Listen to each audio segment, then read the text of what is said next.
Wonosobo, daerah yang gak hanya menawarkan keindahan alam, tapi juga kekayaan rasa. Jadi ada buah yang cuma bisa tumbuh di dataran tinggi Dieng. Kira-kira buah apakah itu? Yuk kita eksplor.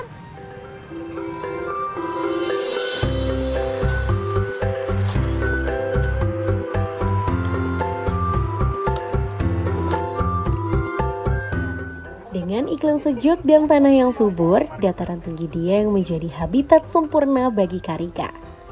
Buah ini hanya tumbuh di ketinggian tertentu, menjadikannya salah satu komoditas unik Indonesia. Awalnya dikenal sebagai buah lokal biasa, kini karika telah menjadi simbol inovasi dan semangat warga Wonosobo untuk memperkenalkan kekayaan alam mereka kepada dunia. Oke Mas Niam boleh nggak sih dijelasin bagaimana proses awal penanaman dari cari-cari sendiri? Oh, dari pohon karika ya? Ya. Kalau proses awalnya itu dari biji itu sampai panen itu sekitar 2-3 tahun. Kalau nggak dari biji itu bisa dari pohonnya sendiri nih, dari sebelah ya sekitar jarak segini sampai atas itu dipotong, ditebang, nanti langsung ditanam aja bisa. Oke, berarti dipotong langsung ditanam. Ya langsung ditanam itu malah lebih bagus, lebih cepat panennya, mungkin sekitar 7-9 bulan. Tapi kalau dari bijinya sendiri bisa nggak sih Mas ditanam atau memang? Bisa, tapi nggak begitu bagus. Ada yang nanti panennya jelek, ada yang nggak terlalu bagus itu. Kalau dari bijinya sendiri. Kalau dari tempatnya tuh ada tempat khusus nggak sih Mas untuk menanam karika sendiri? Paling tempat khususnya itu di dataran tinggi Dieng itu ya. Kalau tempat seperti apa itu nggak ada tempat khusus, yang penting dia udah masuk tanah udah. Oke, katanya harus ada ditanam bersama dengan tanaman kentang gitu? Ya itu kan kalau membutuhkan pupuk ya Mbak. Kalau enggak ya, kalau ada yang ngasih pupuk gitu, telaten gitu ya, nggak ada tumpang sari sih nggak apa-apa. Oke, tapi lebih baik sebenarnya. Lebih baik tumpang sari gitu biar pupuk terus ada gitu. Kalau dari panennya sendiri biasanya berapa lama, Mak? Kalau panennya sendiri itu sekitar 5-7 hari kalau musim kemarau. Kalau musim hujan, kalau musim kemarau itu bisa 2 minggu. 2 minggu Ya, 2 minggu sekali. Biasanya buah yang seperti apa sih kalau misalkan bisa dikatakan panen tuh? Itu yang udah kuning. Kalau ini warna belum ya, kuning. Mas? Ini yang seperti ini udah, kalau yang ini mungkin kalau dipetik sekarang itu baru bisa diproduksi 2 hari lagi. Oh, kalau satu pohon ini sendiri Mas, ini biasanya berapa banyak sih dia panen buahnya? Kalau hitungan per kilo itu kalau batang ini ya, kalau pohon yang ini bisa 1-2 kilo. Tapi sulit nggak sih Mas 1 sampai untuk 2 merawat pohon karika? Ya nggak terlalu sulit banget sih, paling ya butuh itu apa pupuk sama apa ya, nggak ada sih.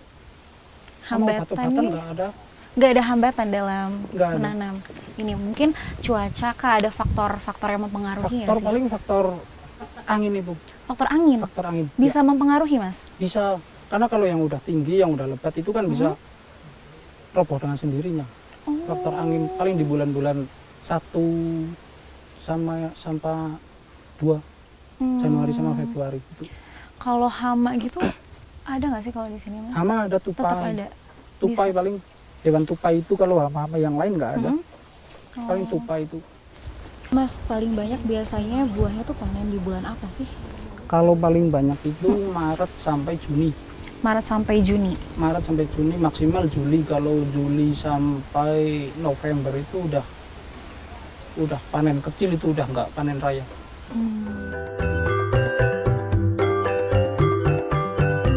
Dari buah segar hingga produk olahan dan melalui proses yang teliti serta penuh dedikasi. Dimulai dari pemilihan buah berkualitas, pengupasan, pemotongan, hingga dimasak bersama sirup manis. Semua dilakukan dengan tangan terampil para pekerja lokal, memastikan setiap produk memiliki rasa yang konsisten dan berkualitas tinggi. Kebersihan dan standar mutu juga menjadi prioritas, sehingga setiap produk aman dan segar untuk dinikmati.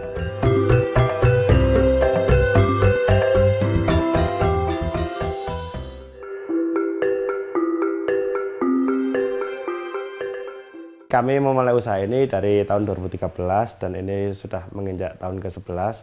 Awal mula kenapa kami masuk ke sini karena di tahun itu Wonosobo menjadi salah satu destinasi wisata bagi orang sekitar, baik itu Jawa Tengah bahkan sampai Jakarta. Ketika orang berkunjung ke Wonosobo untuk berwisata, pasti butuhkan oleh-oleh dan karika ini menjadi salah satu oleh-oleh unggulan dari Wonosobo. Dan saya melihat ini menjadi sebuah potensi, menjadi sebuah usaha yang mempunyai nilai jual dan nilai ekonomi yang tinggi, akhirnya kami masuk di sini.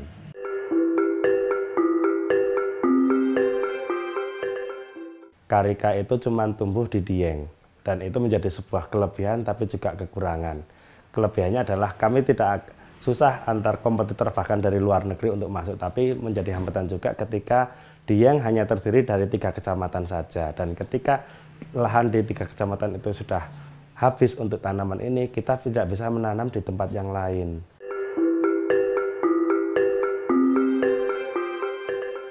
Proses produksi kami, pertama jelas kami memilih buah dari yang selektif, yaitu dari tempat dengan tinggi di atas 1500 mdpl. Buah yang kami pilih itu benar-benar yang 80% matang, sehingga rasanya dan juga kulitnya sama. Setelah kami pilih buahnya, kemudian kami bersihkan buah itu dan pisahkan antara daging dan juga sarinya.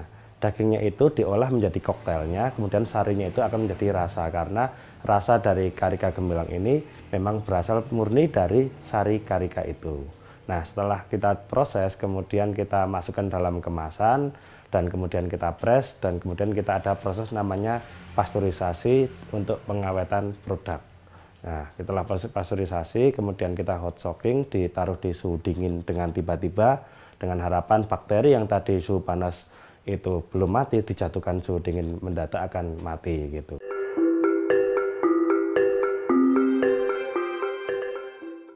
Kami yang utama adalah membuat karika in sirup menjadi 3 kemasan, ada cup kecil, cup besar, dan juga botol kaca. Tapi untuk pasar memang diterimanya paling banyak adalah untuk cupnya gitu, karena harganya lebih efisien. Terus juga kami melakukan improvisasi untuk menjadi sebuah produk keripik gitu. Jadi ada keripik karika juga yang kami produksi.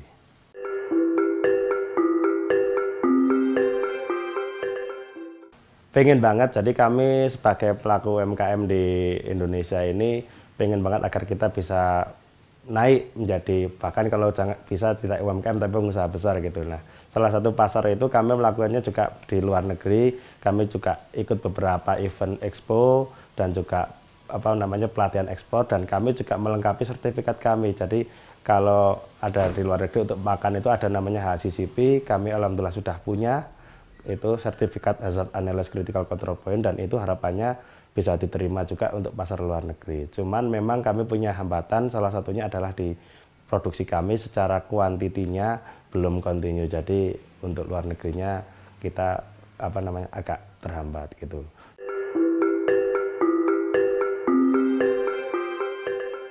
Peran pemerintah sangat luar biasa, jadi terutama di hilir itu mereka membantu banget promosi. Kita beberapa expo juga disupport oleh pemerintah. Expo ada expo tingkat nasional, expo tingkat kabupaten, itu dikasih fasilitas untuk stand. Walaupun fasilitas lainnya kita sendiri, tapi kan udah sangat membantu gitu. Terus juga dukungan legalitas juga luar biasa. Jadi kami didorong agar sertifikat-sertifikat yang berhubungan dengan pangan itu segera diaktifkan, misalnya kayak halal, BPOM, itu benar-benar pemerintah, bahkan bukan cuma kita yang nyundul, tapi pemerintah pun nyundul ke kami gitu.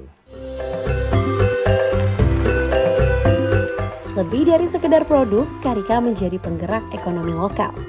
UMKM karika memberdayakan petani, pekerja produksi, hingga pedagang kecil di sekitar Wonosobo. Karika bukan hanya sekedar buah, tetapi juga semangat dan inovasi dari masyarakat Wonosobo.